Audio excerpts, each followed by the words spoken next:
So we have gathered here together, and it's based on an intention or a vision that came to me really, really, really clearly. I was on a plane. I was headed to the mainland, as we like to say in Hawaii. I was headed to California, and I was asking my guidance, what is it that's ours to do for this eclipse coming up? And it came through so clearly. I was asking, are we supposed to do a celebration, a retreat, some sort of gathering, some sort of festival or something? And it came through so clear that it's none of that. What our role is to hold space. Our role is to hold a space of love. Our role is to create a sense of community, a safe place where people can come and really tune into the deepest parts of themselves, tune into their heart, tune into their soul, tune into the broadcast that is coming out from within them in a place that feels safe, in a place that feels loving, in a place that is supportive, in a place that is inspiring. And so here we are, and I am so full of gratitude that you heard our call. So I think many of you heard from our team members, from me. We put a call out there. We put a call, and we clearly stated our vision, and we clearly stated our intention and why we wanted to do this. And you all showed up. You heard the call, and you're here. And I want to thank you. I want to thank you for hearing us, for feeling us, most importantly, and for being here, for making the space in your world and your schedule to be here. So if you're here live, so many thanks for making the time to come live. If you're watching the recording, awesome as well. I know how hard it is to carve out the space, and I just want to thank you for that, for the gift that you're giving yourself and the gift that you're giving this community, because we're all sort of supporting each other. The other part of the vision that came in that was so clear is that this was going to be a nonprofit event, that this event was meant and designed to benefit future generations. And it was also very clear that the way to do that was going to be to donate any proceeds from obviously this is all free, you're here for free, but if you want to buy the package, all the proceeds are going to Ivy Child, and that is to help teach children how to meditate. They teach teachers how to train the children. They teach the children themselves.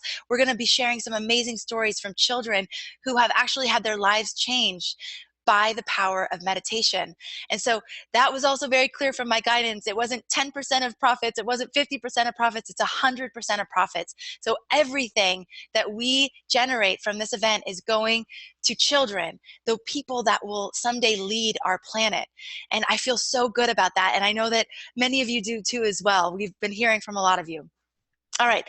Going to start with a few logistics just to get that left brain side of us feeling comfortable and at ease so we can really relax into this experience, because that's what I really want for you. I want you to just be able to relax into this experience and leave behind anything that's happened today, anything that's going to happen in the future, and just be here now. So some logistics. I'm going to do a talk today. I'm going to share a story with you, my story.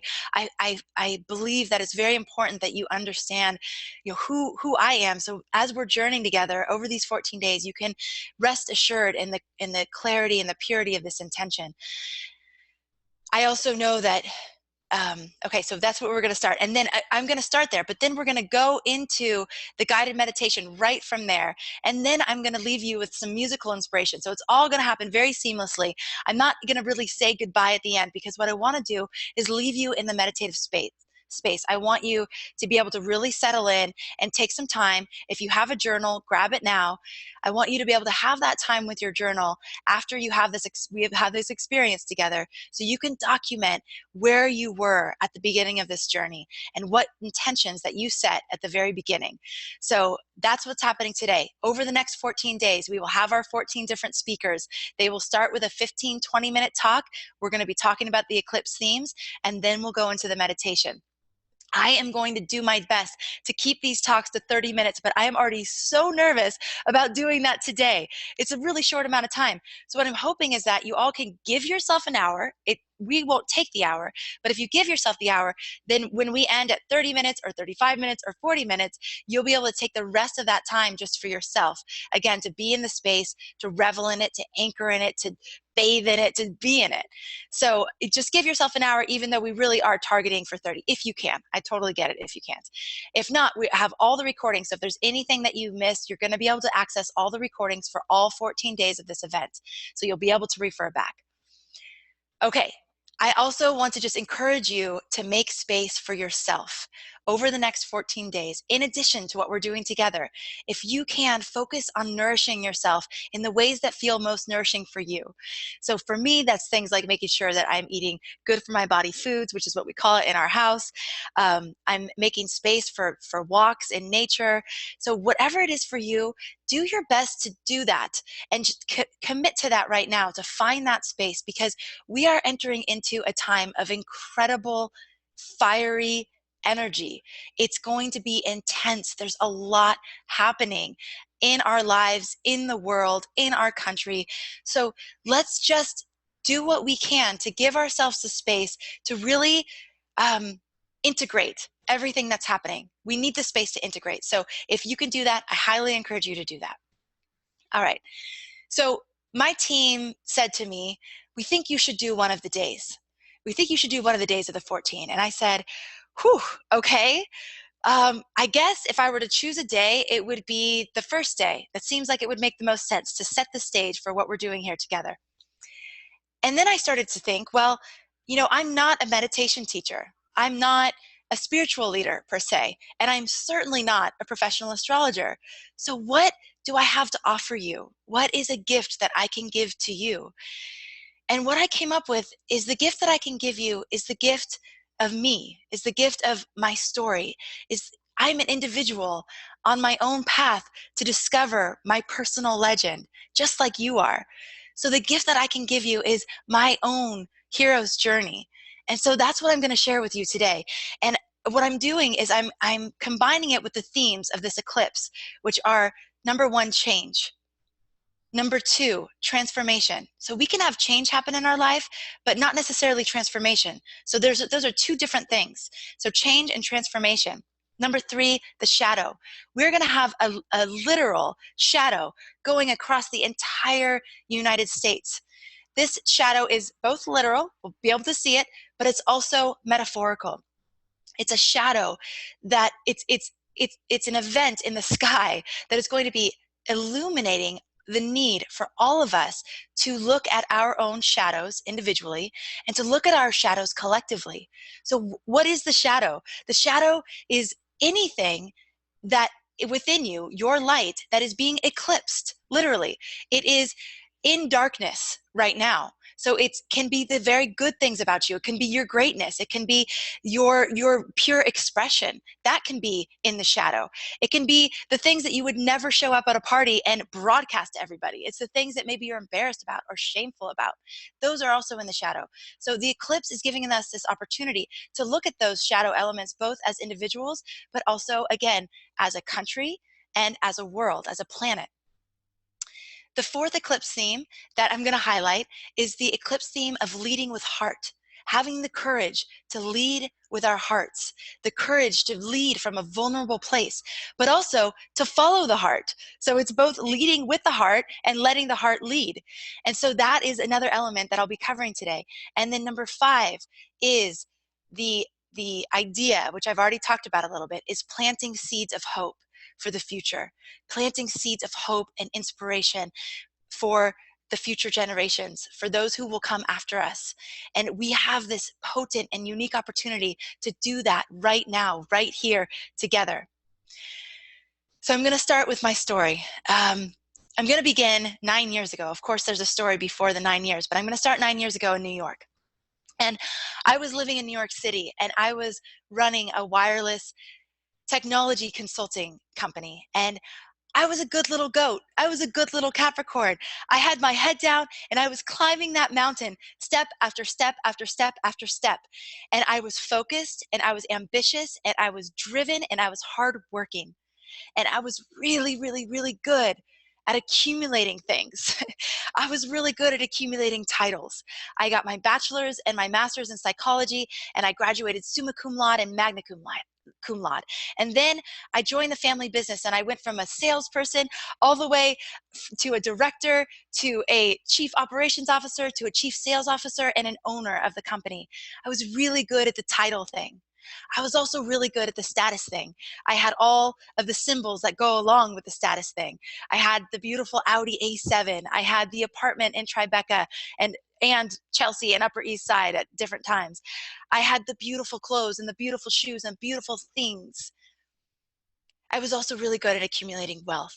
I had a lot of it. I was making $500,000 a year, and I could pretty much do what I want with the money. Not that I had any time to do what I wanted with the money. And so I had all these things, right? I was at the pinnacle of the American dream, living in Manhattan, beautiful Tribeca apartment, a husband, a daughter, a business that was thriving. And I remember distinctly this one day. I was in Tribeca. I was with my brother, Patrick, and we were walking across the street. And I looked at him and I said, Patrick, do you know anyone who's really happy? And what followed felt like about a 3 to 5 minute pause where we were both walking in deep contemplation and silence. And after the pause, he looked at me and he goes, no, I don't. And I looked at him and I said, I don't either. I don't know anyone who's happy, and I certainly don't know anyone who's really deeply fulfilled. I don't actually even know what that word means. And it was this moment where I was like, wow, there is something so wrong with this picture. What is that? How could I be at the pinnacle of success? On paper, I have it all, and not know happiness. It just doesn't make sense to me. But what really shook my cage, what really rattled me up, that helped me realize how out of alignment I was the birth of my first daughter, Madeline. And what happened was that I had her, and then I continued on my lifestyle. I was working 80 hours a week. I was doing, going all the time. And I had 50 pounds on my body that I could not get off. Now, mind you, before I got pregnant, I wasn't happy with my body. So now to have an additional 50 pounds on my body, I was like mortified. It was awful. And I was trying everything to lose it and nothing was working. And I was going to a nutritionist, and the nutritionist was telling me, she gave me a plan. And of course, like the good little cap girl that I am, the overachiever girl, I was doing the plan to a T. I was eating what she told me to eat. I was working out as much as she was telling me to work out. I was writing my affirmations and doing everything she wanted me to do, and it wasn't working. And so I was basically succumbed to the fact that I was going to live in a body that I didn't feel like I belonged in, and that felt really uncomfortable. I was unhealthy. It just didn't feel good. And I was basically surrendered to this because everything I was doing wasn't working. Not 1 pound on the scale would budge. And so I went to her one day in complete desperation, and I just said, look, I'm following your plan. I'm doing everything you're telling me to do, and it's not working. Can you please tell me what I could possibly be doing wrong?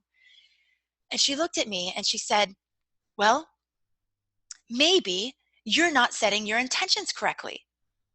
And you guys, I looked at her and I wanted to punch this lady out. I could not believe that she had just said that potentially because I didn't word my intentions correctly, the universe wasn't getting my message loud and clear, and that's why it wasn't working. So she said, well, there are ways to set intentions, so maybe you should watch this movie. It's all about setting intentions. And so I did. And so I watched the movie, and the movie was fine. But what jumped out at me was this one point in which the woman said, the more life force energy you have, the more you can attract into your life what you want. And I was like, oh, wow, that sounds amazing. I don't know what life force energy is, but I think I want it. So I Googled it. I Googled life force energy, and what showed up was a book called Raw Food Life Force Energy. And it was like, ding, ding, ding, ding, ding, a book about diet and this thing called Life Force Energy. So I ordered it, and in true New York fashion, it was on my doorstep the next day. I read it. I devoured it. It resonated so deeply with me, and it had these ideas that food has a vibration, and the more food you eat that's closer to nature, the more energy you have, and the more life force you have, and the more potent your life can become, etc. I read it. It made sense to me. It was something different than anyone had ever said. I applied it, and it worked. Essentially, the weight peeled off really easily, and I was really happy about this. But what also happened was something that I didn't expect. I started to wake up to aspects of myself that I had never experienced before.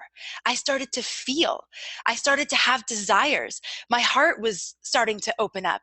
When I used to look at the New York City skyline and it looked flat. And all of a sudden it had dimension, it had color, and my life was starting to have more dimension and color. And so essentially what happened next is that I was, feeling my heart, and I was vacuuming one day. Yes, I did vacuum at the time. And I was vacuuming my New York City apartment, and I stopped the vacuum, and I looked at my former husband, and I said, you know what? I really want to help people. And he looked at me very surprised and said, you do? And I said, yeah, I really do. And I really think it took the next 2 years for me to convince him that I was serious about that, because I had never been about that. I was about the accumulation thing that I talked to you about before. But it was in me. It was starting to come up really, really strong. But what happened was I saw this trajectory that I was on. I saw, because I hadn't changed that much of my lifestyle yet, except for my diet, but I saw where I was headed. I saw that my daughter would end up being raised by nannies. I saw that she wouldn't even know what nature was. I saw that she would seem like she was 40 when she was 18 years old, growing up in Manhattan, and that we would probably be very disconnected from each other. I saw that I would have a lot of things, but I wouldn't have a lot of purpose, because I had decided that I really wanted to be a part of the solution. And I didn't feel like I was that. I felt like I was basically contributing to the problem. And there was this dissonance between what was happening inside of me and what was happening in my external world. And the gap between those things were getting bigger and bigger every day. And the pain that that gap was causing was getting more and more excruciating. And so finally, after 2 years of living in this, split state, essentially, I decided to make a really, really big change. I decided to make a really big leap in the direction of my heart, in a direction of a life and a lifestyle that would feel more aligned. I did not know what that would look like. I had no idea what that would look like. But what I did know is that what I was living wasn't that. So I decided to quit my job. I gave back my ownership. I sold everything in my Tribeca apartment. I sold my house in California. And my husband and I at the time, he was on board with this, thankfully. We decided that we were going to start all over. It's like, okay, we're going to hit the reset button. We're going to start all over. And if we're going to start all over, where on the planet would we like to do that? Because we obviously can't afford to live in New York City anymore. And the answer for both of us was Hawaii. We had been going to Hawaii for 6 years in a row on vacation with his family. And it was a place that we really, really loved. And every time we didn't want to leave. So I was like, let's go and let's stay. So we decided to go to the big island of Hawaii, an island that we have never been to before. And we landed in a place called Pahoa. Now, you won't know what that means, so I need to try and paint a picture for you. We literally landed in the middle of the jungle, in the most remote place on all of the Hawaiian islands, pretty much. Well, there's actually more islands, on all the islands that people actually go to. This is one of the remote places where we could end up. It is literally the jungle. So we went from the jungle of New York City to the jungle of Hawaii, and people there are living off grid. They are living with water catchment. There's not very many paved roads. There are none of the modern conveniences that I was used to in Manhattan. And it was, needless to say, a complete culture shock. It was like beyond my wildest expectations. I thought it was going to be more like Maui, which is not so much of a contrast, but it could not have been more different than Maui, and it could not have been more different than Manhattan. And so here I am in the middle of the jungle. And my plan all along was to create some sort of internet business. I didn't know what I was going to do, but something online. And I couldn't even get internet access. I had been running a wireless technology company, and now I literally could not get internet access. And so I spent the first 2 months trying to figure out how to get off this island. It was like, get me out of here. I made a big mistake. I need to turn around. And yet we had signed a lease, sight unseen, and it was a year-long lease, and we really couldn't get out of it. And so I essentially, after time, I began to surrender. I began to surrender to the experience. And if you had told me then that someday I would be on talking to thousands of people about a goddess speaking to me, I would have told you you were completely insane. But essentially, that's what happened. Through people, through my guidance, the goddess Pele, the goddess of the volcano, I landed on Kilauea, the active volcano on that island, was telling me something very loudly and very clearly. And what she was telling me is, girl, sit your butt down. You are not going anywhere. You need to stay here and you need to heal and you need to learn who you are. And so that is what happened. For the next 2 years, we spent that time on the Big Island. We were held by some of the most amazing people, this incredible community of people, spiritual teachers, healers, meditation teachers, Hawaiian kahunas, psychics, just the most amazing people that I had never been exposed to before in my life.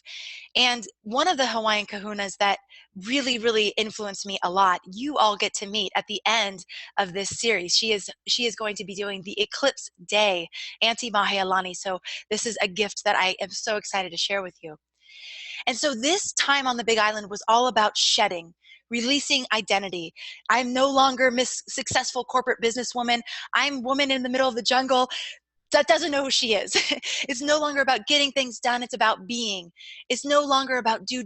It's about, and that real masculine energy, it's about sinking into your feminine energy, learning to dance hula, learning to be and receive. And so that's what we did. And so we came to Hawaii with a savings. And what was happening is that the savings was dwindling and dwindling and dwindling. Every month money was going out and no money was coming in. And literally everything I tried to do to make money wasn't working. It was literally, you are meant to be here healing.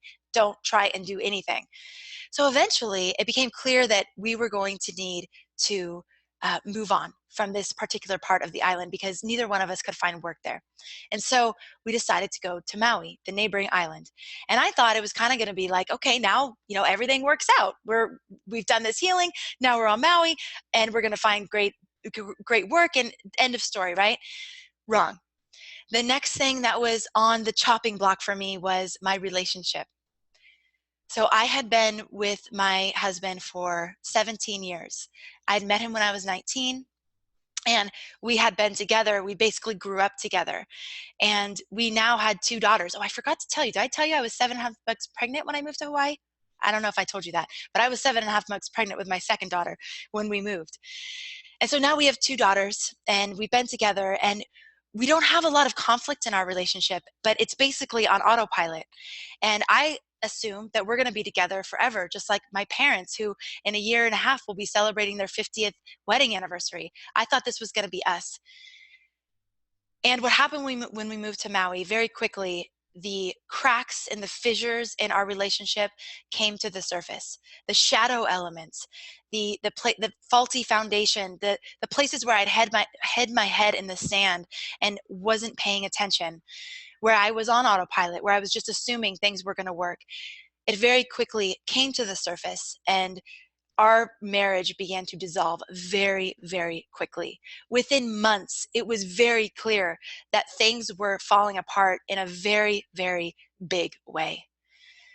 And so I eventually had to succumb, another big, huge surrender to the fact that my marriage was not going to make it. And there was actually nothing that I could do to fix that. It was not going to make it, and I needed to let go of my vision of what my family would look like.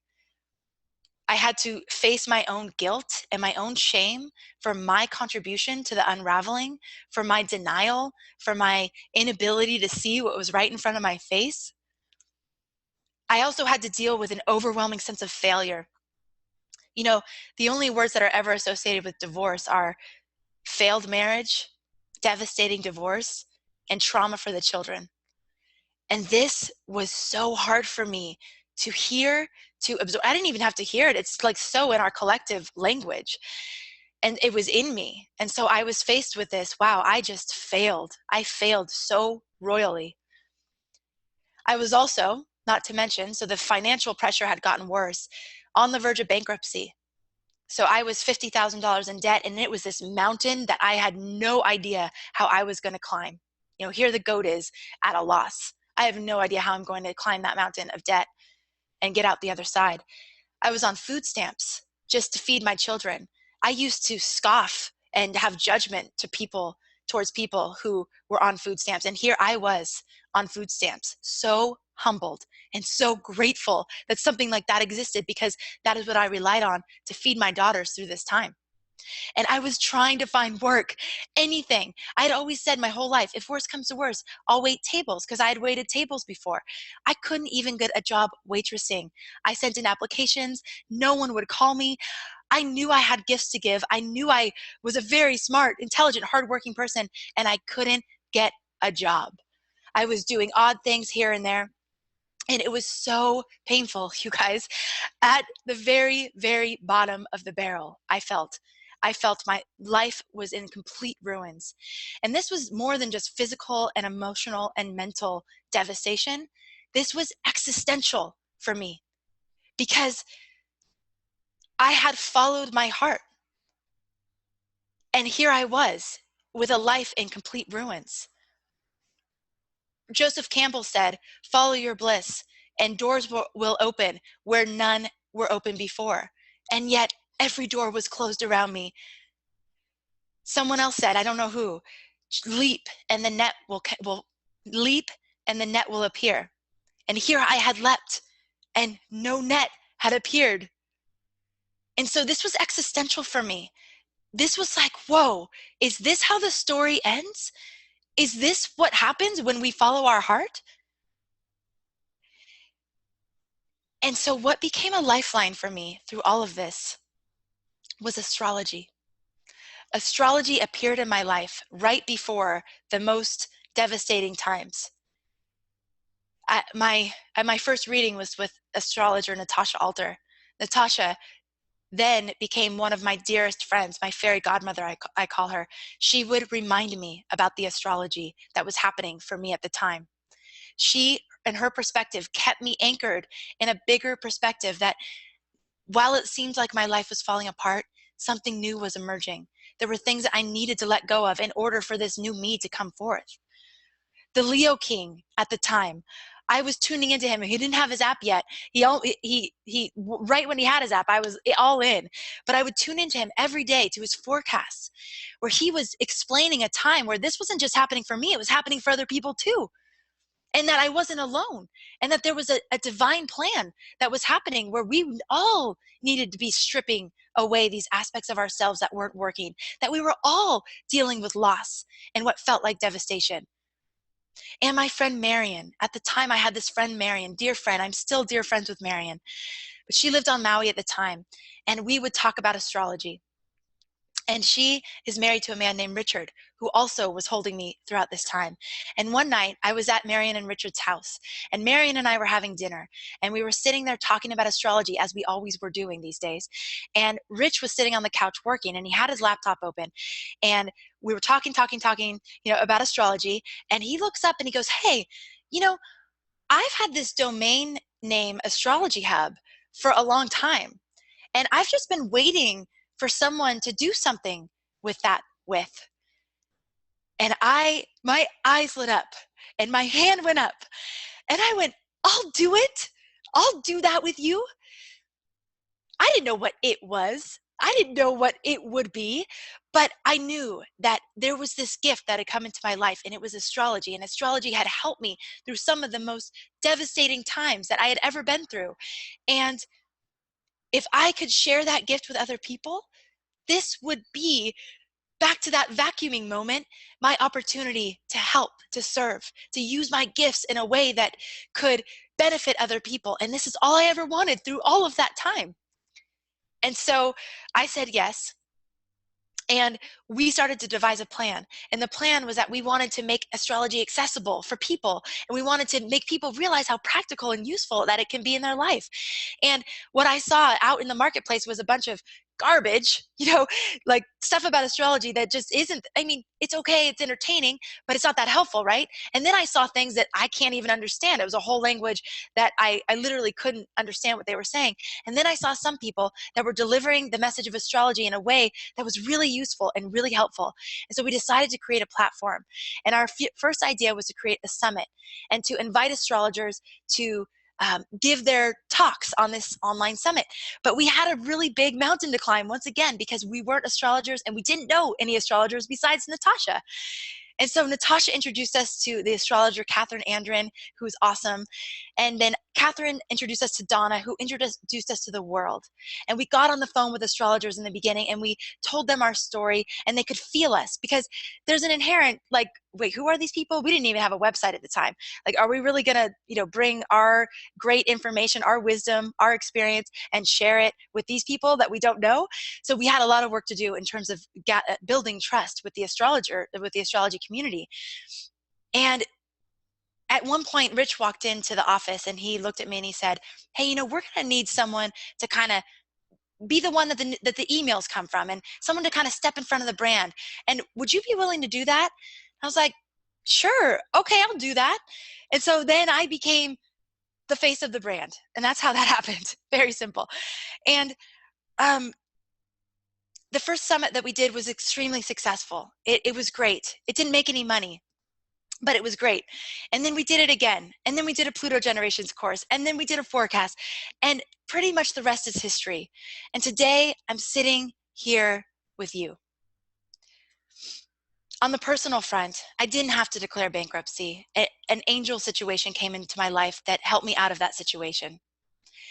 My former husband and I are still friends. He lives 5 minutes away from here. We're co-parenting the girls. They haven't missed a beat.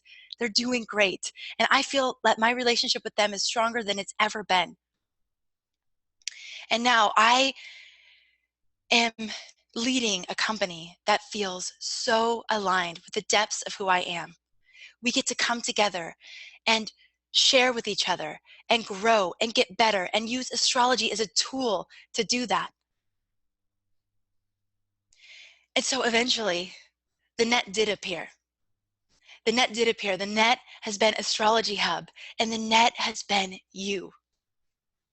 Because every time I hear from one of you that what we're doing is helping you, that what we're doing is inspiring you, that what we're doing is helping you realize who you are and what gifts you have, and is giving you the courage to step out on your own path, that is everything that I ever wanted.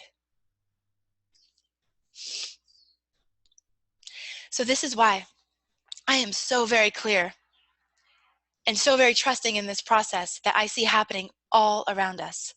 We see chaos. We see destruction. We see things that feel just totally crazy. It seems like everything is falling apart. But I know from my life, I know from the testimonies from your life, that it's not. That this is an opportunity, and that we are paving the way and clearing the path for something new to emerge. Something more beautiful than we can ever imagine. But in order for that to happen, we have work to do. And we have choices to make. And so at this moment, I would love to invite you to close your eyes. Close your eyes and feel the ground beneath your feet. Feel the air in the room. Let it caress your face. Listen to the sounds around you. What is it that you hear?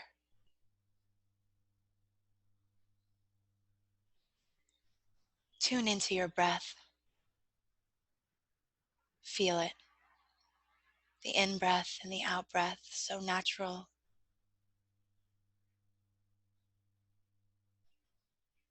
And what I'd love for you to do next is tune into your heart.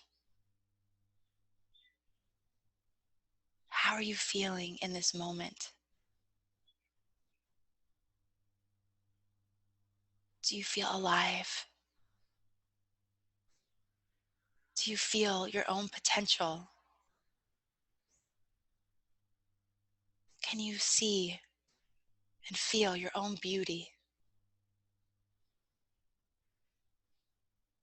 Tune into the fire within you and feel it. Feel it gaining strength and power every day. Feel its brightness, its warmth.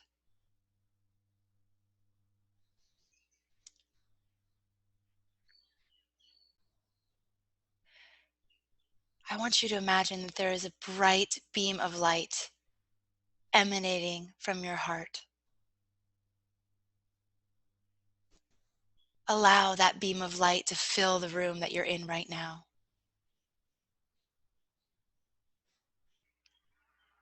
Allow that beam of light to go beyond the room that you're in right now and up into the sky.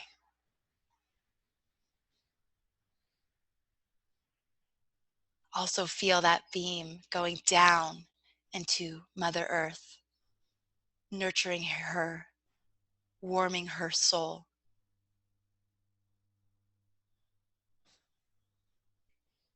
And as you tune back into that beam of light that's going up into the universe,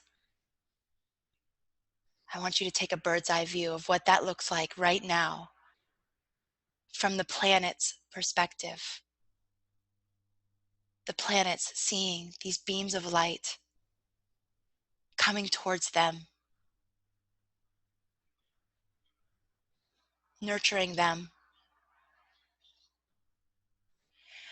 Now I want you to see the beams of light coming out from thousands of your peers around this globe and connecting at the top.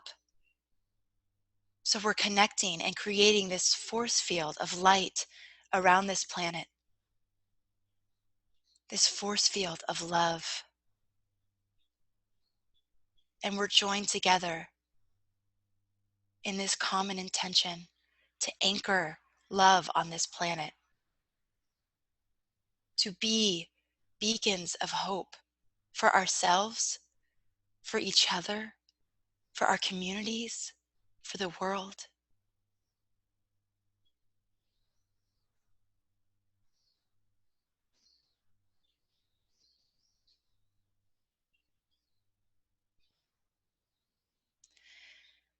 Now bringing your attention back into just leaving the beam of light up and around the globe. I want you to come back in to your body and imagine yourself standing in front of the Lion's Gate. We did this the other day. Just bring that image back in, the Lion's Gate. What does that look like for you? Maybe it's a constellation. Maybe it's an actual big golden gate with lions on either side. I want you to imagine now that the doors are sweeping open. You can see the path ahead. You don't know where it leads, but you see that it's there. And you walk through the Lion's Gate with a clear intention in your heart, a clear intention for your time on this journey.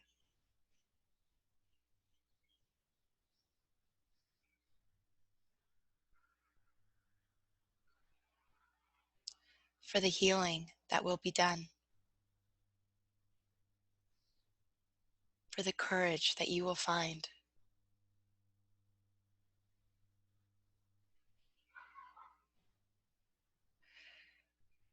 Today we begin our first step through the Lion's Gate on this journey here together. And every day we'll continue taking steps on this path.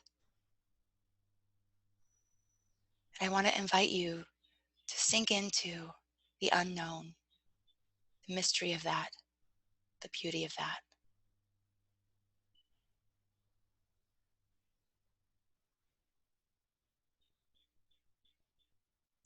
Maybe take a seat on the path now in your visualization And if you can stay with us for the musical inspiration from this beautiful band from Hawaii, please do so.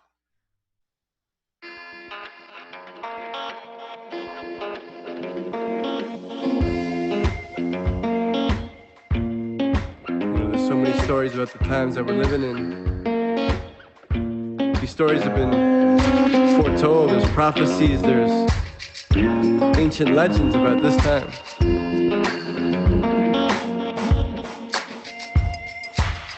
There was a call from long ago, like smoke signals through time and space, beckoning those willing hearts to return from the stars. They were asked to shine their light bright as they can through the darkest nights, and in the dawn we will prevail. Let's set sail into the great unknown and tell the story that's never been told. Return, return, return, return. Return, return, return, return. Return, return, return, return. Return, return, return, return. Let's get up off the bed, get back on our feet. Come on, returning to the village, yeah, we're moving. We are all related, it's time we celebrate it. We've been waiting, waiting for you.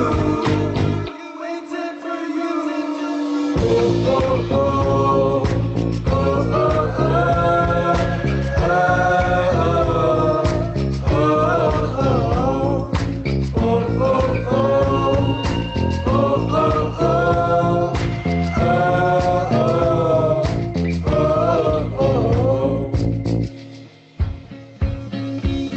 I've seen good dreams, I've seen nightmares, touch the pain of 1,000 years.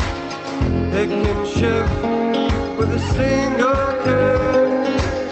A bridge that reaches to the great abyss, and we wake from our slumber, returning home to each other, where we grow, where we sow the seeds of our garden. Returning to the garden, returning to the garden. Return, return, return, return. Return, return, return, return.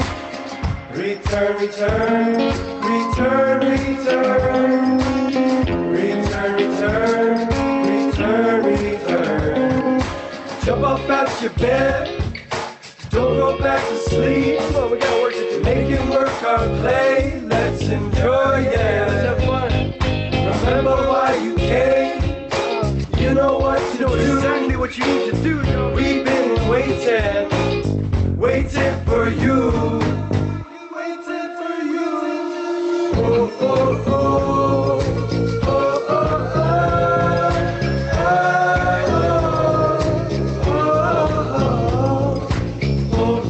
oh.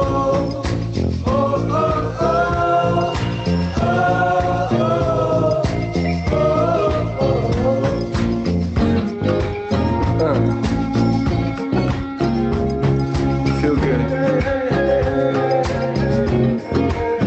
We came here with a purpose. Honing in that place in our hearts informs our bodies, informs our movement. Yeah. Positivity, new reality, new ability. Life is like a dream. Turn it to a movie, turn it to a scene, turn it to a dream, turn it to a dream, yeah.